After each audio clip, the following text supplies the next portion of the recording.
welcome to today's episode of TSARP. I'm your host, Andrew Weir, and today we're going to be talking about all the preparations we've been doing for the hackathon and how we're getting ready. And our guest to help talk about it is Steven and Sam. I wasn't said first. No, normally it's Sam and Steven, but I figured I would switch it up, because keep you on your toes. So, how are you guys today? I'm good. How are you? I'm good, thanks for asking. So, today yesterday, we had a practice or kind of a tryout for the hackathon. So if you don't know what hackathon we're talking about, it's a hackathon hosted yearly per grade level. So there's four, one for our grade level, kind of like division. And so we've been practicing. It's like a school event, but like Long Island wide. So a bunch of schools on Long Island get a team of kids, and we all compete in a hackathon, and it's pretty cool. Lots of fun. If you're on Long Island, I would look into seeing if your school participates, or if you're somewhere else in the country, maybe see if you can do something like that with your school district or something. So so we've been practicing a lot, from all different things like real events, but kind of just for practice, to kind of self-made events, and all different things. So today or yesterday, we actually had a gauntlet challenge, we call it. So the first one we did, I believe a week ago, there was only one challenge and you had to make it. And then today there was three and you got to choose. There was one kind of just art thing, challenge, and then there was one Python, and then one Scratch. So I did the Python, and you, Sam and Steven, you guys did the Scratch one, right? Yeah. Yes, I did. But I didn't finish, sadly. Sadly. Mine was broken.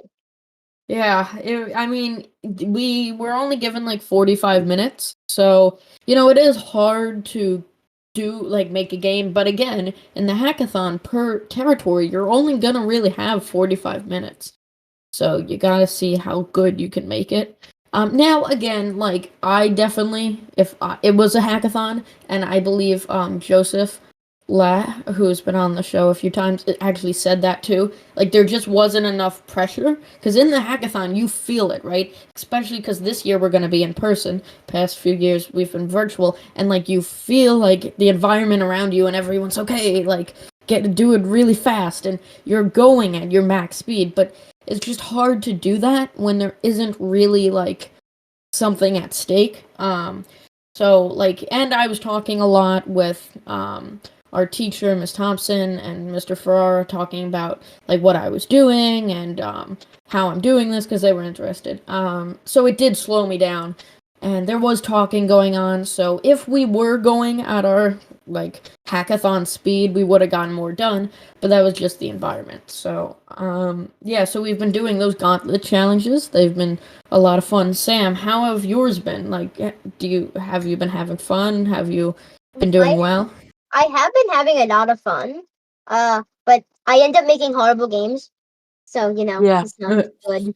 They are definitely in a rush, so it like I said, it's hard to make a really complete good game. And Steven, you've been home, but competed virtually for both of them, right?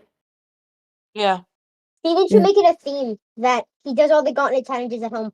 Yeah, next gauntlet challenge that comes around, he'll be like, "No, I'm at school. Okay, Mom and Dad, can you come pick me up?"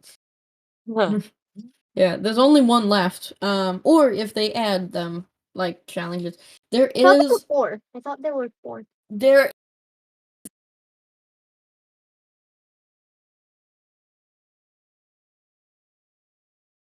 But a little different. He's still coming up with ideas for it, Mr. Ferrara.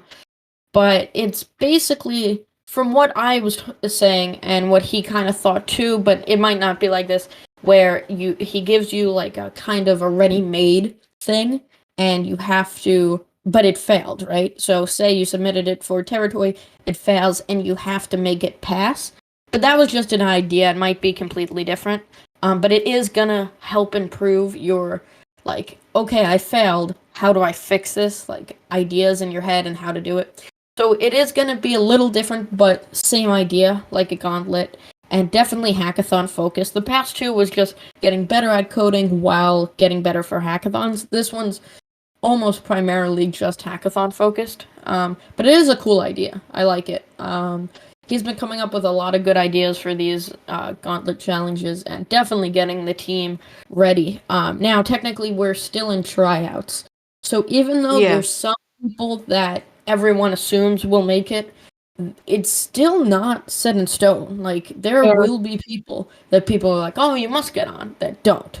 So it is hard. You definitely have to try your best. But that's kind of the fun of it. And if you don't make it this year, there's next year, there's all of high school, and then there's competitions after that.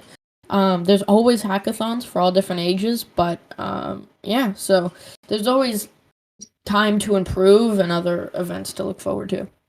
Yes. So, and on that topic, we also did, and we've reported on and talked about the Skill Dash and the Code Clash, and those were both hackathon events.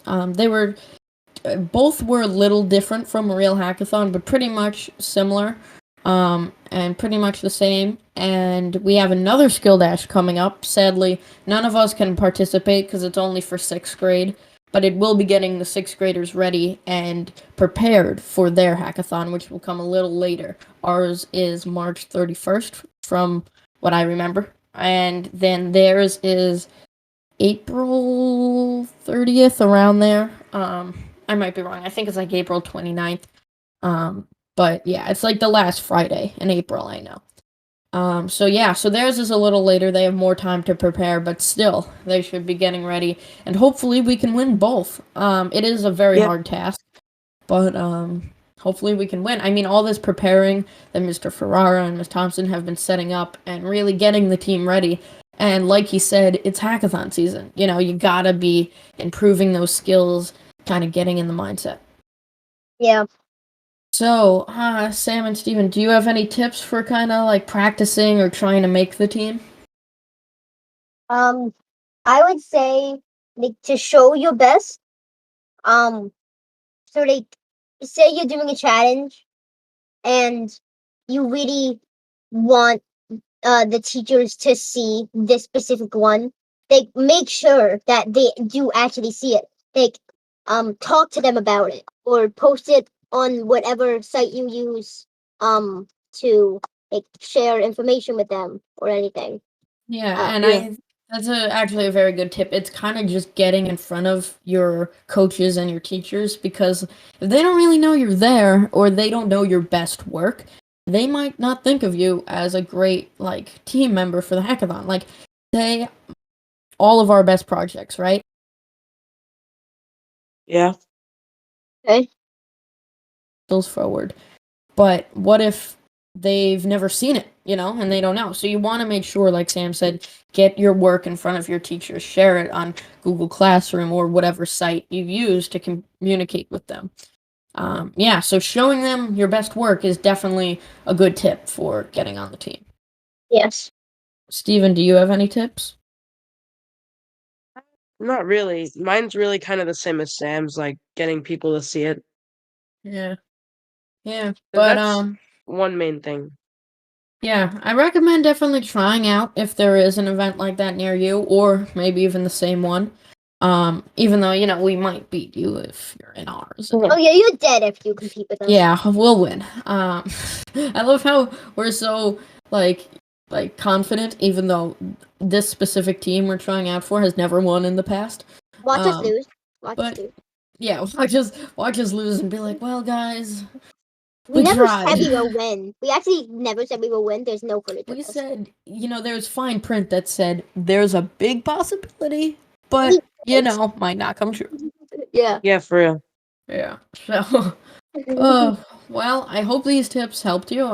Maybe this insight on how we're training and how we're practicing might help you practice. Not help you enough to where you beat us, but yeah. They're not going to beat us Bruh. anyway, Andrew. Remember? Yeah, it's just they're so good.